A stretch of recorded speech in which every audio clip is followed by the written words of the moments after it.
আজ চিকিৎসক দিবসে জীবন দেবতাদের শ্রদ্ধা জানিয়ে পাঠ করছি শ্বেতা চক্রবর্তীর লেখা কবিতা। পাঠে আমি পম্পা কুণ্ডু। স্ত্রী বলল, আজ রাতেও ফিরবে না?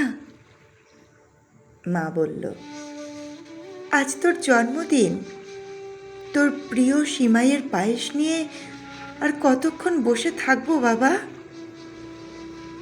আদুরে সোনামণিটি বলল, বাবা আজ না এলে আরই কোনো দিন আর কথা বলবো না।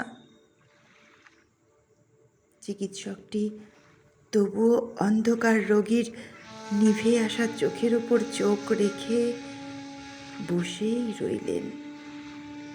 তিনি জানেন জন্মদিন বারবার আসে, মৃত্যুদিন একবারই। মৃত্যুদিনে কাছে থাকতে হয় মায়ের মতো, সন্তানের মতো, প্রিয়জনের মতো নীরব ব্যাকুলতায়। ভোরের আলোয় এভাবেই কেটে গেল তার 50তম জন্মদিন। একটি মৃত্যুর দরজায় কয়েক ঘন্টার লক্ষণ রেখা টেনে। নমস্কার।